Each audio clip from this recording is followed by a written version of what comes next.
I'm here with Gabriel Frizzera, the creative director for Marvel Concepts of Champions and newly announced Realm of Champions.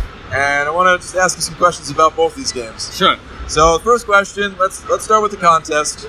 And Act 6, we're seeing a lot of Karina in the story. What's the plans there? Is she going to be, all contained in Act 6, or are there any maybe bigger plans for Korrina throughout the contest? Korrina, we're building bigger plans for her. The contest changed hands quite a lot. Korrina is coming of age, she's just finding about her powers a little bit. She was basically reborn in the battle realm. So there's something special about her that she doesn't know yet. But she's very much her own person. Okay. She already clashed with her own father. The collector wants something for her. The Grandmaster, her uncle also wants different things from her. Right. But she wants to be her own thing. Okay. And her own thing right now is exploring the battle realm and finding out who she is and her powers. And Aegon is with her. So she has a long journey. But to the end of the year, you see more of what she wants to do and what's her plans for the future. Okay, all right. Well, speaking of the future, we saw the Fantastic Four get released all throughout the year, and we almost have the final member. Once Reed Richards gets added, is that going to be kind of closing the door on that storyline, or is that maybe even just beginning now that they're all going to be we're opening the door for the story. Okay, so that's the first part of the story was reuniting them, getting the Silver Surfer to reunite the Fantastic Four, and then now there'll be a fully functional part of the Contest of Champions. Reed Richards, he found a lot of things about the nature of the battle realm, and because he's been lost, he can't communicate with other people. But immediately as he arrived, he has this big brain that he can analyze everything really quick. Okay. So he has things that he knows about the battle realm that other people don't, and now he has a plan. So, okay. Yeah. All right, that's exciting. Guillotine has always been a big part of the story as well. Yeah. And now we're seeing Guillotine 2099. Yeah. So, how are those two gonna, is that gonna be a big change for the story now that we've seen 2099, or? Have you played the story? This month I have not. Okay. So if you played the story, not spoilers, but Guillotine was trying to find Morningstar because Morningstar has been getting increasingly more violent, and a bunch of people want to hunt her as a monster, but Guillotine knows that Morningstar is not really a monster. She's just in pain. She's just she's just inside the iron coffee, and so she can feel her through the sword because they share that connection. Okay. The sword used to be Morningstar's. I don't know if you've seen the motion comic this month that shows the different swords. So they have that connection. So it's Guillotine against a lot of other heroes trying to protect Morningstar. Okay. Because she wants to cure Morningstar. And, I told this before in other places. This is a personal story for me. Because we had in my family, I had my wife that had some problems, health problems, and she had chronic pain, and I felt that day in, day out that she could not, because of the pain, and she could not be herself sometimes. You have maybe migraines or something like that. A lot of people go through that, and you can't even think straight. And I was like, man, I'm not a doctor, I'm not anything, but I can try to write a story about that, to figure it out in my head, and try to maybe put a wish to the universe that I can cure. Sometimes fiction can influence reality, and that's true. That's my thing. That was my thing. And so when I created Morningstar a couple of years ago, and I always wanted her, and I told Marvel, I don't want her to be a villain. I want people to think she's a villain. I was gonna say, because I always thought she was a villain. No, she's not, because she was a queen from the Middle Ages. All those people are really harsh people, right? So for us, she was really harsh. Plus, she's a woman. And at that time, to be a queen and a woman, and to be a strong queen, you have to really be really tough, right? So, and people called her a witch and blah, blah, blah, but she was actually just, like any other king or queen. at that time. She's not actually evil. And then when she got trapped in the thing, Mephisto used that situation that exploited that she was in pain to create Morningstar. She's been in pain for hundreds of years. And the only person that really believes that she's good is Guillotine. So this is the story this month, and she's trying to cure Morningstar. And by the end of it, something happens. I don't want to spoil it. Okay. But it's about cure. It's about reconciliation. Even in a game that is supposed to be about punching people, I like to tell this kind of stories. Right, we told the story of Aegon last year. He was the greatest warrior that didn't want to fight, and he was dragged into it. He needed a reason. He didn't want to fight for the sake of fighting. He just wanted to, And now he's helping Korrina. It's all about that. It's about what's beyond fighting, right? Even though it's fun to, beat people up in the game. Does that mean there has to be a bigger reason for them to even be fighting about, right? Right. Yeah, and Karina is the one that's gonna eventually learn why everybody is fighting, because even the Collector and the Grandmaster have no clue why everybody is in this place and why you cannot get out. Okay. Korrina is the one, I think it should be the one finding out the ultimate reason why everybody's in the Contest of Champions and why the Contest of Champions keeps going. Okay. And probably Reed Richards will be coming from another side. So there's more and more intelligent people that trying to pull this puzzle apart. So some of the origins of the contest are going to get revealed? Because the Collector and the Grandmaster, they're blind. They do what they do. The Grandmaster plays games and he doesn't know how to do anything else. The Collector likes to collect. We've seen that his reasons were, he started collecting because of Karina. Because she was the one that liked to collect when she was a kid. Right. She liked little trinkets and stuff. And then when she died, when she became a statue of Isa 8, the Collector had to become the Collector because he needed to collect all the little pieces of Karina to bring her back to life. But that's all they can do. Like they have single obsessions. Karina is like, oh, I'm an elder of the universe, but I don't want to be like single-minded. I don't want to just do one thing. I'm smarter than that. So right, okay. All right. Well, speaking of origins, let's switch over to the newly announced Realm of Champions. Right. And the first thing I think a lot of people want to know, because you're the creative director for both of these projects, right?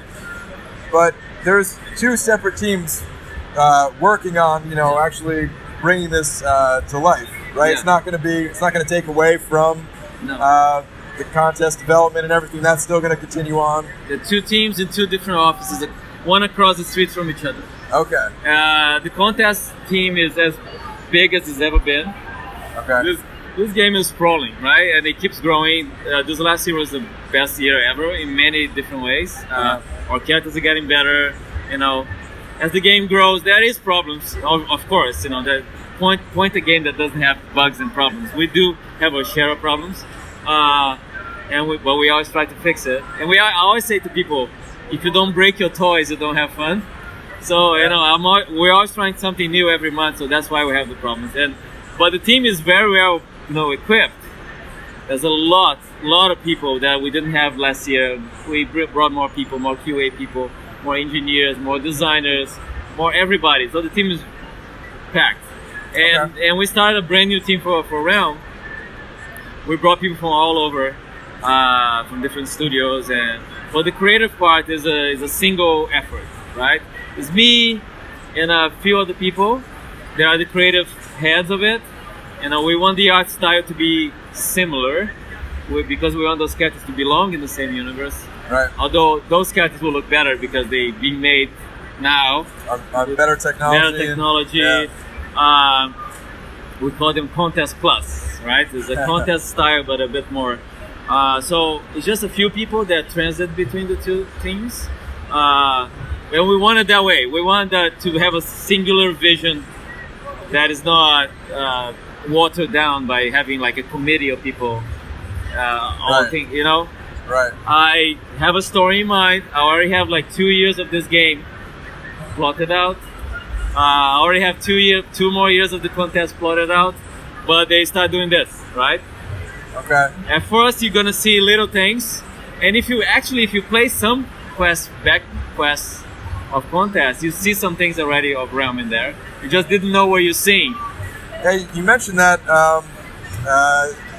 previously that there's like hidden Easter eggs that were kind of pointing towards Realm. They're not hidden; they're in plain view. In the background, Yeah. you can see the Realm just on like the main screen of MCOC, right? Yeah. Battle World was cooking there. Right. Like all those months, you see first a ball of fire, then it gets, getting more solid, then becomes a planet, and now that's what you see. But in like the motion comics, even in those, there was some. Hints at it, right? there were a few. How far back does that go? How long have you been knowing like this is really gonna be a thing? Almost since the beginning. Really? Yeah, we didn't know it was going to be a full game, but we knew we want to tell the story. Okay. But now it kind of became big, and we're just we want to do a game. And then one day Marvel was just like, "Hey, so you guys want to do something else? Like we're gonna do more?" Yeah.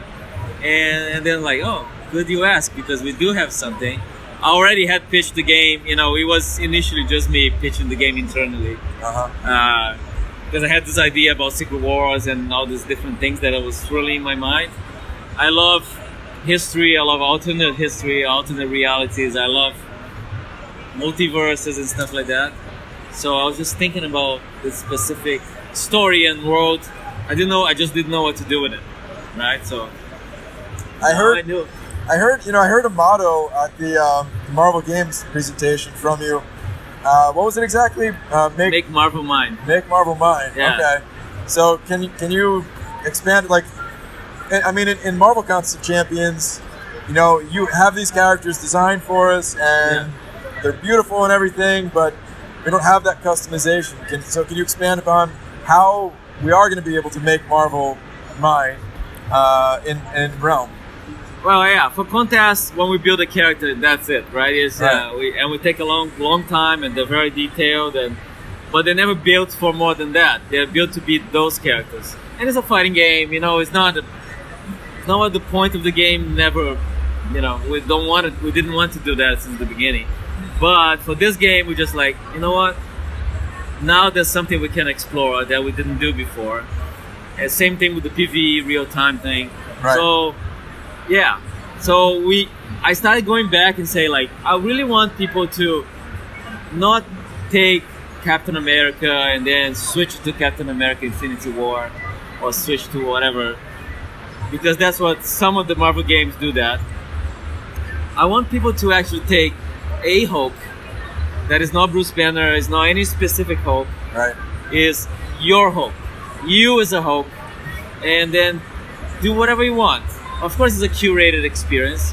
We don't want people to just paint the Hulk yellow and then do whatever. So it'll be very familiar to. Yeah, Hulks. we picked very specific parts from all different eras of Marvel comics, movies, and we did full sets. But the full sets you can break them apart. So you have six different pieces per character. Okay. That you can mix and match and make your own, right? But they are different per character. It's not like everybody has the same clothes or everybody even has the same slots of customization. It's all depending on which character you take. And then, Marvel never allowed anyone to do that, right? It's just like, it's something that is really, they're really like, oh, you're gonna mess up too much with our characters and, make them not Marvel anymore. It's something that had to be earned by our team, that we can do that. And I think it was contest, because we started with the 1-2-1, and then we started redesigning characters in a very small way, and then we started creating original characters, and they all feel like Marvel.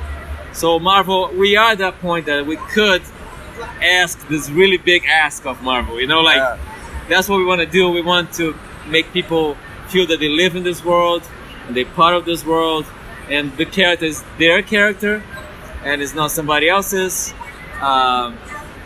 So they said, I think they're like, you guys get it. So, we'll give you that right because you guys earned it.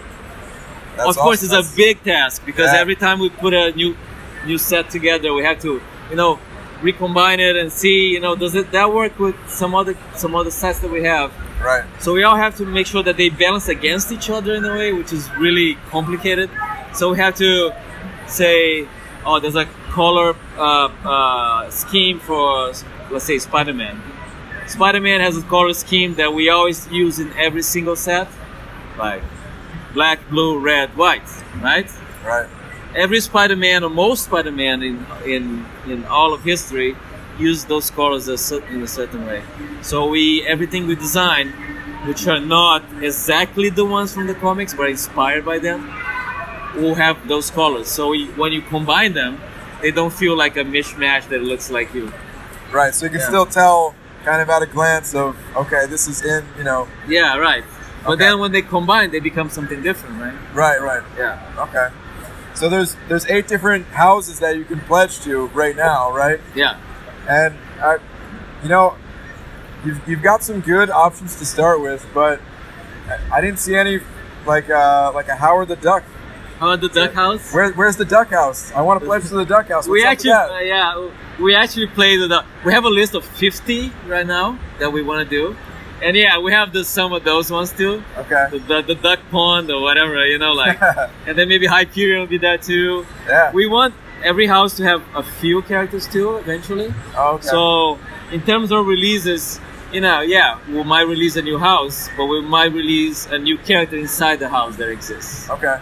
Because we want, for example, the Captain America, the Patriot Garrison, we don't want just a bunch of Captain Americas. We want Black Widow to be there, we want Winter Soldier to be there, Falcon, all the people that's around Captain America. Okay. And maybe some characters that are not allowed aligned to any house. So we have mercenaries, for example. We thought like, how can we do Moon Knight?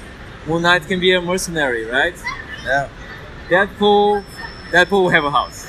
Don't worry. Yeah, okay. Deadpool is big enough of a family that we can make a full Deadpool house. And it's super funny, man. The Deadpool house is one of the craziest out there houses that we're planning for this game. I'm sure you've been thinking about that one for a while. Yeah. We have but 15 right now that are fully flashed with backstory, the Barons, the design and everything. We're gonna pace it out. Okay. Yeah. Over the coming months leading up to the release. We don't know the pace. Okay. We don't even know if we want to release a certain numbers by launch and a certain number by beta. Okay. So we don't know what the exact number. We want to offer the options, but we don't know exactly the number. Okay. And we want to make people earn it. You start the world, maybe let's say what the house you picked. I'm thinking I'm going with the Thor one. Okay, so you're Asgard, right? Yeah, Asgard, yeah. So you start with the Thor, naked Thor, Uh-huh. with just the basics. Give you just a very crappy hammer, and then your Thor captain say, hey, you're just a green guy. You don't know anything yet. I'm not gonna send you to the big stuff. Go do some Thor stuff, some small missions. Maybe you just contain to your own territory. Okay. And then later on, you'll be okay. Now I got some extra gear. I'm stronger. Then more territories will open for you, and then you start meeting other houses. And we want you to try every single house. And then maybe you go between the frontier of Iron Man and Thor. They don't. Yeah. But anyway, you go. Maybe one of the missions that you play as, you go right to the border, and then some Iron Man guys say, hey, don't invade the territory, and you fight with them, and maybe you win. Now you know the Iron Man, and the Iron Man in the end will tell you, hey, I kind of like you. Don't you want to Come on join over us? there. Yeah. But you're a Thor, right? So Yeah. and then we'll give you the option to actually start a new quest using an Iron Man body, or maybe you can become a trader. There's all these possibilities that you can have in the future. But we want to, pace it out. There's a lot of stuff, and people will be like overwhelmed with choice, and if we just put it out there. Right. So it's just small things. Okay. Yeah. Well, that's pretty exciting. I'm really looking forward to it. And yeah, it's sometime next year. That's when we're gonna see more about Realm, right? Yes, we still polish the Okay. experience. We have a pretty fun game in our hands, but it's also a very complex game and ambitious. Want to Okay. make sure all the pieces are there and polished. Mark, that's amazing. Cosmic Ghost Rider. Oh, wow, yeah. Jesus. Let's put that guy in the game. So yeah, as soon as we know that that's exactly the balanced experience we have, we're gonna put a beta out, and let people play it, because there's some things you only know when big numbers of players play together. Right. And then we'll tweak it a little bit more, and then next year launch. Okay. All right, cool. Well, Gabe, thanks as always for talking to me. Again. And yeah, excited to check out the realm, and of course continue with the contest. And thank you very much. Sign off.